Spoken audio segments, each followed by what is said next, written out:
بسم اللہ الرحمن الرحیم۔ السلام علیکم۔ ڈیلی نئے واقعات سننے کے لیے ہمارا چینل سبسکرائب کریں۔ عرب میں ایک پہلوان تھا، رکانہ اس کا نام تھا۔ وہ بڑا زبردست پہلوان تھا اور مشہور یہ تھا کہ یہ ایک آدمی 1000 آدمیوں سے مقابلہ کر سکتا ہے۔ بہت ہی قوی تھا۔ ان کے بدن کے وزن کی کیفیت یہ تھی کہ اونٹ ذبح کر کے اس کی کھال بچھا دی جاتی اور رکانہ اس پر بیٹھتے اور نوجوان عرب اس کھال کو کھینچتے تو وہ کھال ٹوٹ جاتی، پھٹ جاتی، مگر وہ حصہ جنبش نہ کرتا تھا جس پر رکانہ بیٹھا ہوتا تھا۔ حضور اکرم صلی اللہ علیہ وسلم نے ان کے سامنے اسلام پیش کیا اور فرمایا، رکانہ آخرت آنے والی ہے، کیوں اپنی عمر ضائع کر رہے ہو؟ اسلام قبول کر لو اور اللہ تعالیٰ کی طرف متوجہ ہو جاؤ۔ انہوں نے کہا کہ اے محمد، میں نہ تو کوئی عالم و فقیہ ہوں نہ سمجھدار، میں تو ایک پہلوان ہوں۔ مجھ سے کشتی لڑو، اگر آپ نے مجھے پچھاڑ دیا تو میں آپ کا دین قبول کر لوں گا۔ آپ نے فرمایا بسم اللہ۔ وہ لنگوٹ کس کر آ گیا اور حضور اکرم صلی اللہ علیہ وسلم بھی آستین چڑھا کر میدان کشتی میں آگے۔ ایک دو داؤ بیچ کے بعد حضور اکرم صلی اللہ علیہ وسلم نے اس کی کمر میں ہاتھ ڈالا اور ایک ہاتھ سے اس طرح اٹھایا جیسے کوئی چڑیا کو اٹھاتا ہے اور آہستہ سے زمین پر رکھ کر چھاتی پر بیٹھ گئے اور فرمایا، رکانہ اب کہو۔ مگر رکانہ کو یقین نہیں آیا کہ میں پچھڑ گیا ہوں، کیونکہ کسی نے آج تک اسے پچھاڑا ہی نہیں تھا اور حضور اکرم صلی اللہ علیہ وسلم نے اسے اس طرح پچھاڑا کہ اتنی وزنی لاش کو ایک ہاتھ سے اٹھا کر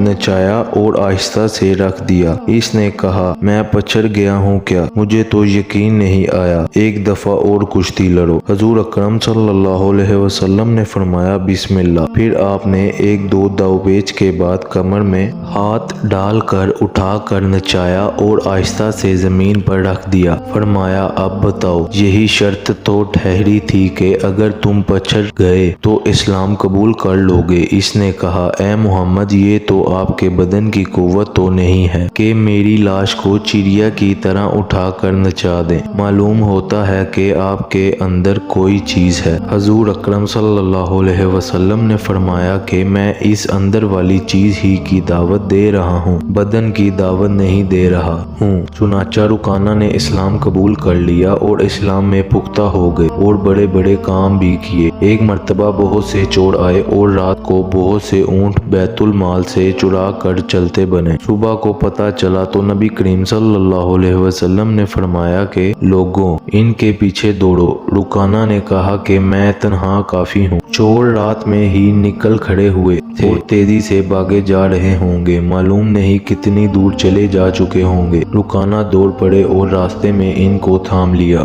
اور کہا کہ سامان اور اونٹ لے کر واپس چلو۔ چنانچہ ان کو پکڑ کر لائے تو حضور اکرم صلی اللہ علیہ وسلم نے ان کو سزائیں دی۔ کہنے کا مقصد یہ ہے کہ بہت سے لوگوں کے دل میں حق آ جاتا ہے، اگر تعصب نہ ہو اور واقعی حق طلبی ہے تو حق ضرور کھل جاتا ہے۔